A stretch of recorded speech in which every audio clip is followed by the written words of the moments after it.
เขากับมาหอนห่างหอนเทียงเลยเนาะทุกคนกับมาพ่อนายพานกับสองนายพานมาแหละคือพานแอกับพานใหญ่เพิ่นกับมาหอนแหละเหลือแต่นายพานลูกบุญมีเนาะบ่ทันได้มาจะได้พานใหญ่ที่ว่าเฮาแยกกันหาพบสร้างฮะ ไผสิดูไปเยี่ยงให้ช้างเหยียบก็คือนอนอูแล้วข่อย บ่ข่อยตีเนื่องจักสิเนื่องทางจักสิเนื่องป่าห้วยมีแต่จอบอยู่เอาปั้นประมาณ500 เมตรนี่ก็ข่าโปกข่าโปกอยู่ย่างน้ำปนกันข่อยก็จักมันปบข่อยจักข่อยปบมันบาดนี่บัดพบไปหอดอันนั้นก็เลยขึ้นไปนอนด้านตะเวนมานยังแหละ มันก็หอกตัวนึง โอ้ เขาบกบนขึ้นกับบ่เขาขึ้น บ่เข้าบ่ ยัง ใส่ ปั่นอยู่หั่นดิ ใช่ เขาได้ปั่นอยู่ ถ้าสบาย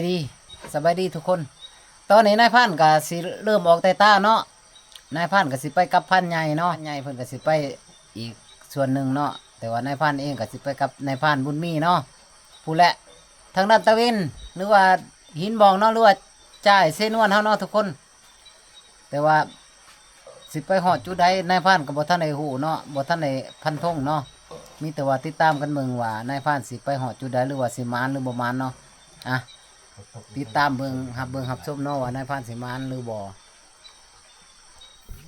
พันใหญ่มื้อนี้นี่มันรุดต้นใดวะนี่เฮ้ยฮะไม่บ่นี่เห็นบ่สงสัยบางแรกนี่นะนี่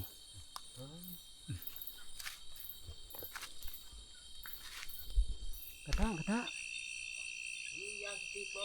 บ่ลืมนี่ดีนี่แม่นหั่นแหละ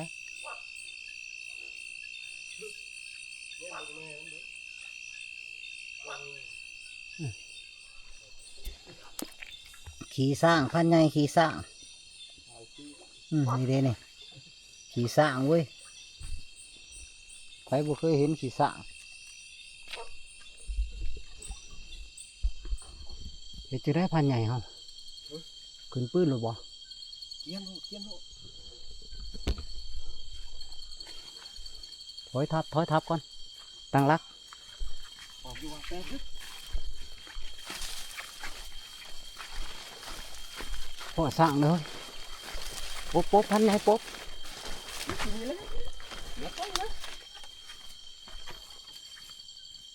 พักก่อนที่ หันอยู่เฮ้ยเอาออกทางใดดี คอยไป ร้อยไปหรือบ่ มาแล้วมาเลยไปได้ไปห่วย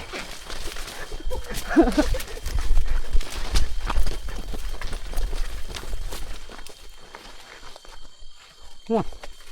บ่ได้เด้อเนี่ยฮะโอ้ย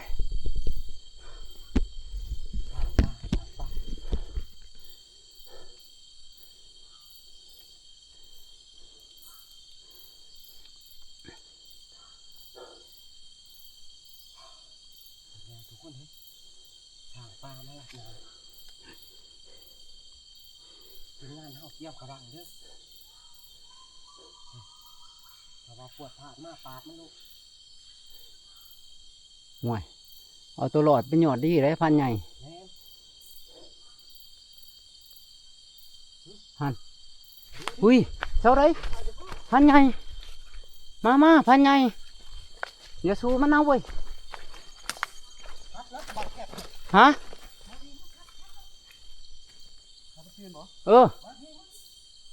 ทับเลยลุงบุญทับรถนะ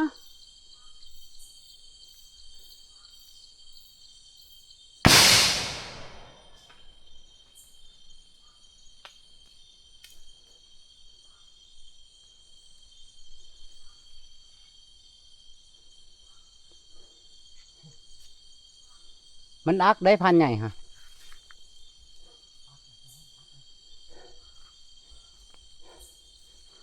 โอ้ยใจหายใจขวมเลยฮะมันอยู่ห้องไม่เหี้ยมบ่ ยัดลูกบุญยัดเลย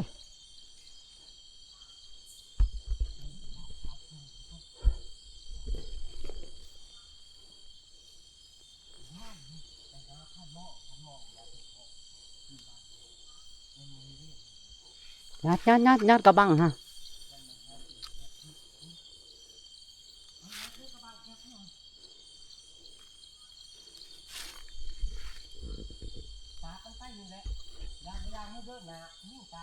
แมน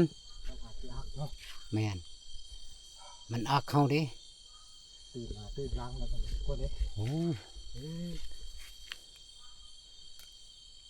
จักหลายเลยตาบ่มีบี้เลยพันใหญ่เว้ย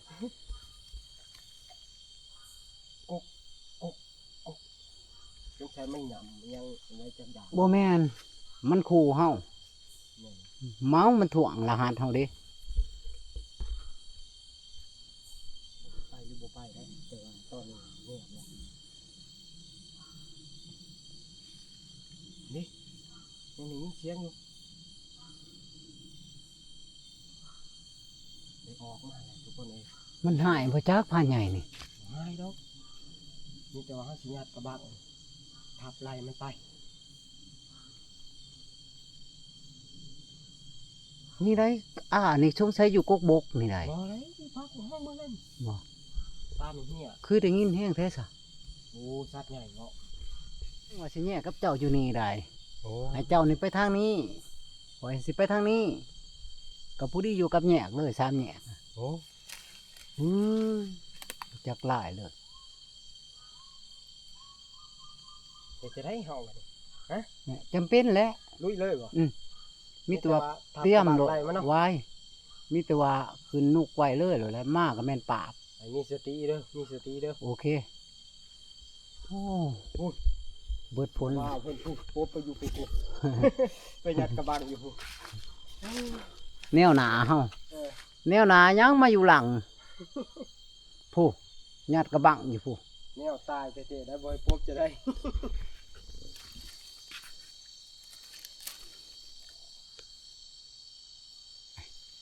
ตอนนี้เฮาก็ลุยต่อเนาะเพราะว่าเฮาได้ยิงปราบมันแหละเสียงกระบังปราบไปแหละเพราะว่าเฮาได้ลงมาแล้วเนาะกลับทับบ่เป็นแล้วเพราะว่าเฮาสิมุ่งหน้าไปผู้ด้านตะเวนบ่ลือจ่าเซนวันเนาะคำที่หลอกเฮาต้องไปจนได้ทุกคนโอ้พันใหญ่เป็นคนนำหนาแหละ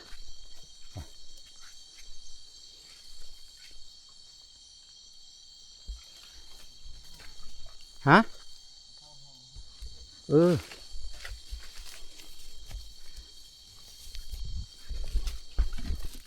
หนึ่งสองคือกูกลัวทุกคนหอยตีนบักสางนะหอยตีนบักสองหาง ปวกเฮ้ยปวกหมอนี่ทนปวกได้ว่าพันใหญ่นี่แม่นเปิดทางไปยังนายพรานเปิดทางไปเนี่ยเพอเขาสิแยกกับพันใหญ่นี่เปิดเลยเดไปหันอย่าเดสูงต่ำๆหลุดซ้ำป้ายอันนี่เปิดทางไปโลดให้พันใหญ่ไปสะดวกฮัลโหลเอาเลยเอาเลยบ่ต้องไฟตรงพื้น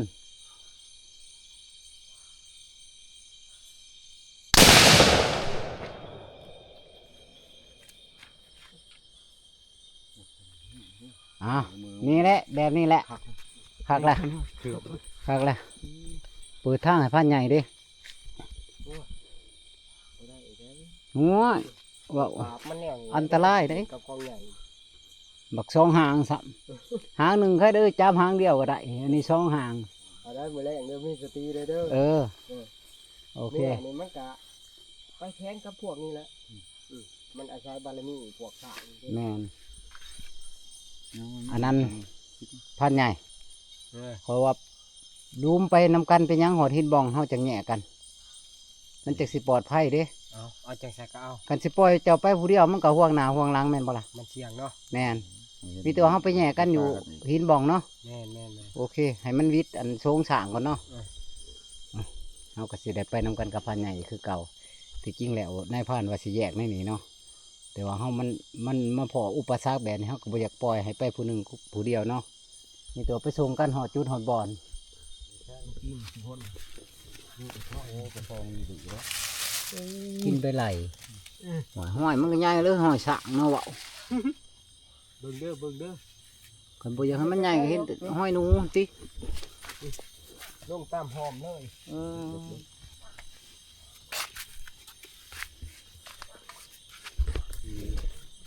เดี๋ยวต้องหาติ๊กติ๊กนี่ทุกคนนี่มันฉลาดลงนี่เลยนี่โอ้ยบางทีมันฉลาดลงนี่ หรือว่าสิปบห้อยกระบังเฮาป่าผมบ่จัก บ่มันขามห้องเบื้องนั้นแล้ว บ่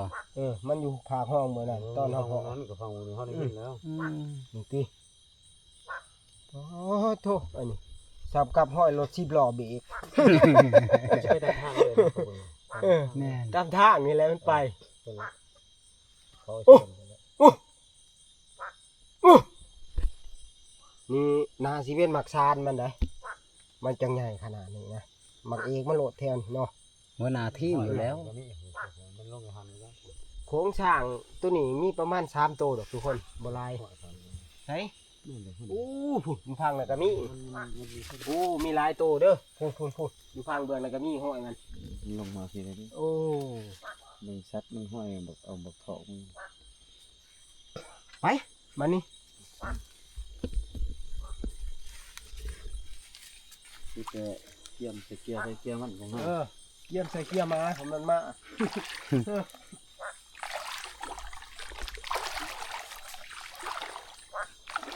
โอ้ห้อยเป็นหลุมเลยเนาะในน้ำก็ดีเนาะผู้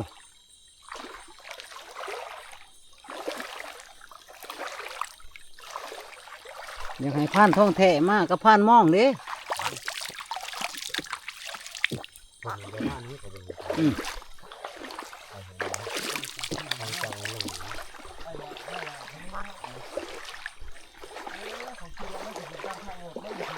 บ่ขึ้นบ่ พุ่นดินขาสั้น โอ้คิดว่าลองขึ้นเทิงบ่แม่นเนาะโอ้แสดงว่ากึกคันอยู่ปากห้องรถแม่นบ่ มันไปหันแทนเลย บ่หาปากห้องตัวน่ะอยู่หลุม ขามันเป็นหนัก มันสิลงลำกระตีน ลงก็ติด แล้วมันขึ้นนี่ หาแล้วจังวะ มันอยู่ในลำนี่แล้ว ส่วนในพานเองก็สิได้แยกกับพานใหญ่เนาะพานใหญ่เจะสินั่งกุ้งโบกบ่ แม่น ปล่อยสิย่องขึ้นไปด้านตะเวนเรื่อยๆเด้อแต่ว่าบ่ฮู้ว่าสิฮอดไสในคืนนี้ ตาแจ้งพุ่นแหละเฮาจังว่ากันใหม่ แม่นฮู้ตาแจ้งพอกันอยู่เที่ยงน้อยๆคันว่าบ่ได้ยินรหัสเฮาเนาะ แม่น บ่ได้ยินสัญญาณเฮาส่งกันว่าซั่นซะ อืม แม่นว่าพอกันอยู่เที่ยงน้อย ถ้าว่าได้ยินกระบังเลยมาหากันเด้อ แม่น เด้อ โอเค ไป มีแต่เฮาสิไปกับนายพรานลุง2คนเนาะส่วนพันใหญ่ให้เพิ่นนั่งกงบกปะมัน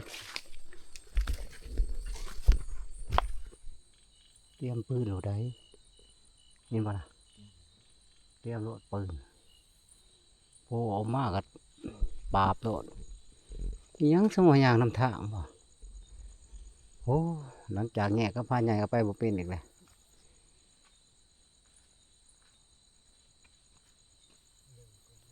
ฮะนั่งก่อนเนาะนั่งตอนนี้เขาก็ไปบ่เป็นเลยเนาะหัวสร้างละทางนะเขาสินั่งก่อนให้เพิ่นไปวิทย์ก่อนเนาะจะได้ไล่มาแต่กระติ้นจนหอดหินบองกึกเลยนี่ชื่อว่าอย่างน้ำทางกินหมกบกคือกันเลยนี่นี่ในหมกบกนี่ขี่แตกเลยนี่โอ้โป๊บพวกเฮาเนาะโอ้ขี่สร้างเลยนี่โอ้กินหมกบกเด้อแม่งอันนี้พวกเฮาน้ำมากบ่ท่านจะเขื่อนี่ก็ในพาดลุงคนนี้โอ้โพดบ่ท่านเฮ้ย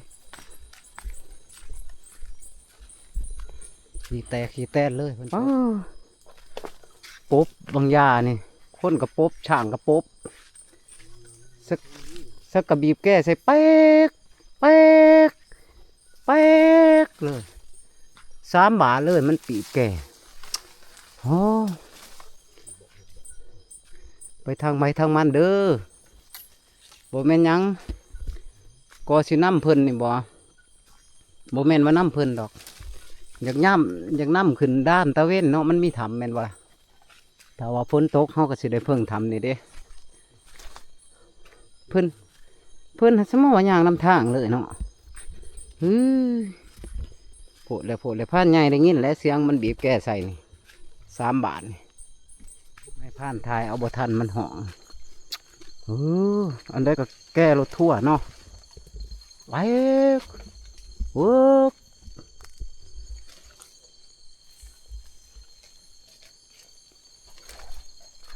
ปะขึ้นด้านตะเวนเฮายันว่าฝนตกฟ้าลงก็พอได้อยู่ถ้ำโอ้มาหอดด้านตะเวนแหละคือสิทับเก่าของอันนั้นเนาะพันทองกับพันเฮียงพันใหญ่เป็นเหตุช่วงว่าน้ำท่วมมันเด้ฝนไหลอยู่ด้านตะเวนเนาะใหญ่ทับมาด้านตะเวนฝนไหลโอ้ยในพันกับไม่แห้งแน่เลยมาหอดนี่ผมแม่นยังยานสร้างกับจนเหี่ยวเหียทุกคนเลยสร้างกับตังพะโลพะงานสีนี้กับวันนี้ยางน้ำทางเลยผู้ล่วงคอยอย่างคำเย็นผู้สงสัยผู้แหละลำเสนวนขันเพิ่นสิไปกายขึ้นอยู่บ่ พักผ่อนอยู่นี่นะเนาะดูเสาจังหลัดไม่ย่านสร้างโอ้ยเงี้ยก็บอกสนุกสนานบ่มีหุ่นมียังมีแต่ย่านแต่สร้างอย่างเดียวโอ้ยแจ้งแล้วนอนลืมแจ้งแล้วพี่จนหอดพี่ นอนอยู่ในท้องตัวนี้เลยเด้อ แม่น มาเชิญคือกันนะเรียบแจ้ง แจ้งอยู่ด้านตะเวนต่อรอบที่2เนาะมันแจ้งแล้วก็สิเลาะไปพุ่นแล้วเรื่อยๆหอดเที่ยงหน้าเฮาพุ่นแหละทุกคนเมื่อคืนปบสร้างจนบ่ได้วนได้ไหวอิหยังเงื่องแต่ห้อยสร้างบัดนี้ก็สิเลาะไปเลยแล้วบัดนี้พุ่นแหละเที่ยงหน้าน้อยเฮาพุ่นละสิไปทางใดล่ะลูก เท้าขึ้นนี่แล้ว ทางเฮาขึ้นบ่เฮามันสิได้แยกกันได้เด้อไปเฮาก็สิได้แยกกันแหละ ห้อยบนแล้ว ผู้น้ำเต่า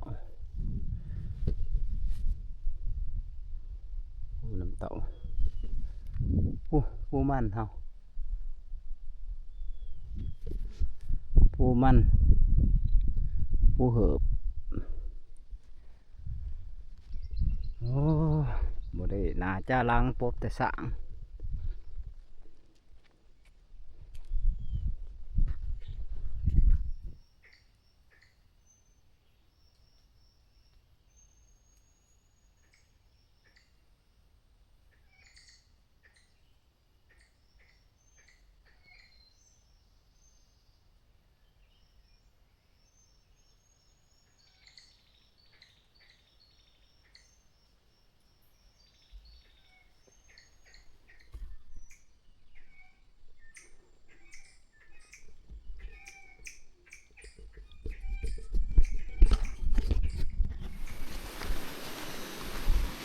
โอ้ว่าสิจอบยิ่งไก่ครัวห้องยานี่ไก่ครัวห้องจกก็บ่ได้ยิ่งซ้ำมาหอดลำกระติ้นเลยทุกคน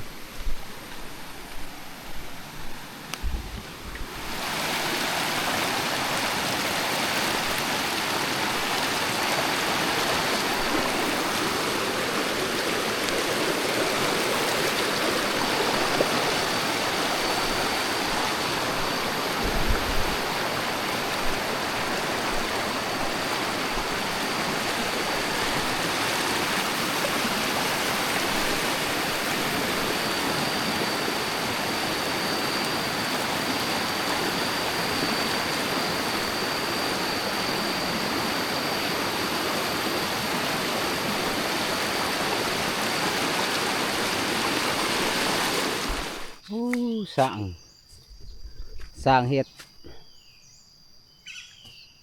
ไม่ไล่ตัวนี้สร้างเพิ่นดึงกินเนาะกินใบไม้ใบตอกเด้อสร้างกันเมื่อคืนนี่ปบจนหูลาตาตีเลยบ่ห้อยเพิ่นพู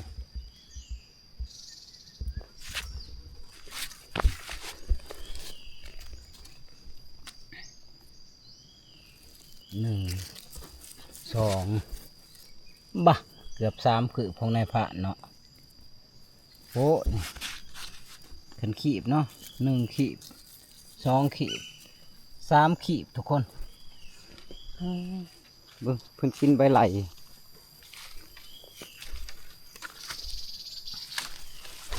โอ้โห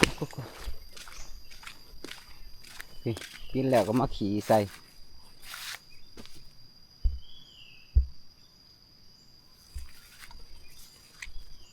ปุ๊บคืนนี่ก็พันใหญ่เอากับมาหอนห่างหอนเทียงเลยเนาะทุกคนกับมาพอนายพานกับ2นายพานมาแหละคือพานแอกับพานใหญ่เพิ่นกับมาหอนแหละเหลือแต่นายพานลูกบุญมีเนาะบ่ทันได้มาจะได้มันยังอยู่บ่พานแอ บ่ได้มานยังพ่อซื่อ จะไปรัดเสามื้อนี้หั่นใด ๆแม่น อยู่ไส นี่จ่ายทำมาเปะนี่ จะทำมาเปะเดือนบกนี่บ่ แม่นจะไปเบิ่งอันนั้นโยลังหันมันดุดหันมุนที่ โอ้ มากินนี่มังบกตัวหัวร้อน บ่ แตกที่นี่เท่า โอ้ นั้น สิได้ไปรัดอยู่บ่หรือว่าแนวใดนี่ ฮะว่าจังได้ทาทีมงานเฮามาพุ่นนะ จังปรึกษากันใหม่เนาะ จัง คือ ปรึกษา พัน กัน แอเพิ่นเนาะเพิ่นก็พ่อเนาะของเสาเนาะ พอหังบ่ได้ จะได้ ครับท จะได้พันใหญ่ที่ว่าเฮาแยกกันหาพบสร้างฮะ ไผสิดูไปเยี่ยงให้ช้างเหยียบก็คือนอนอูแล้วข่อย บ่